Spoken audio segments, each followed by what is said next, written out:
తల్లి చెల్లి తేడా లేకుండా వ్యక్తిత్వ హననం చేస్తూ నీచమైన విమర్శలు చేస్తున్న వైసీపీ సైకోలపై కఠిన చర్యలు తీసుకోవాలని టీడీపీ అవనిగడ్డ నియోజకవర్గ అబ్జర్వర్ కణపర్తి శ్రీనివాసరావు డిమాండ్ చేశారు.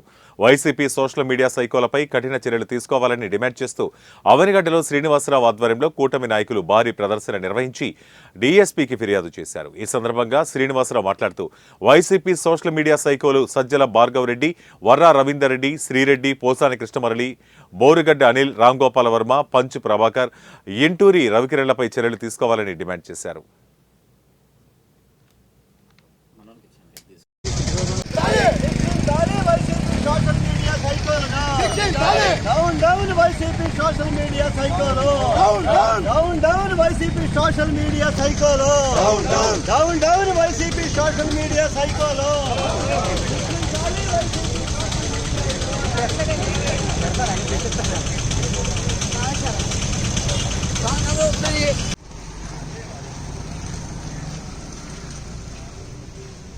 రెండు రోజుల క్రితం ఎఫ్డీసీ చైర్మన్, రచయిత, వైసీపీ పార్టీలో కొనసాగుతున్నటువంటి పోసాని కృష్ణమురళి అనే వ్యక్తి, అతను గౌరవ ముఖ్యమంత్రి వర్యుల్ని, అలానే నూతనంగా చైర్మన్ బాధ్యతలు చేపట్టినటువంటి తిరుమల తిరుపతి దేవస్థానం బిఆర్ నాయుడు గారిని, అలానే గతంలో హైదరాబాద్ ప్రెస్ క్లబ్లో పవన్ కళ్యాణ్ గారిని కూడా బండబూతులు తిట్టడం జరిగింది.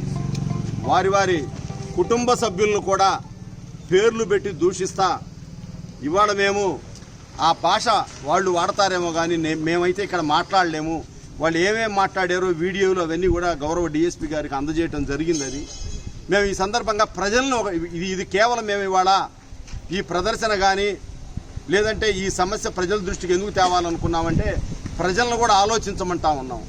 ఇవాళ మేము సజ్జల భార్గవ రెడ్డి కానివ్వండి, బోరుగడ్డ అనిల్ కానివ్వండి, ఈ మెంటల్ కృష్ణ కానివ్వండి, సైకో రామ్ గోపాల్ వర్మ కానివ్వండి, వీళ్ళంతా కూడా సైకోలు. వీడు తల్లి లేదు చెల్లి తేడా తెలియదు. మహిళల్ని కూడా వ్యక్తిత్వ ఆనందం చేస్తా తీవ్రమైనటువంటి సైకో ఆనందం పొందుతూ ఉంటారు.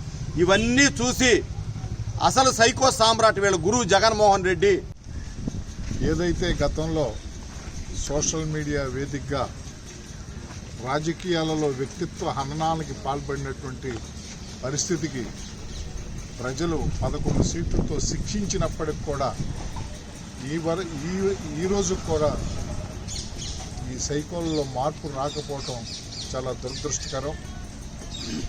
ప్రభుత్వం కానీ రాజ్యాంగబద్ధ సంస్థలు కానీ చాలా కట్టుదిట్టమైనటువంటి ఆలోచనతో సోషల్ మీడియాలో ఉన్నటువంటి ఇలాంటి విపరీత పోకడల్ని నియంత్రించే విధంగా ఈ రోజున పనిచేయటువంటి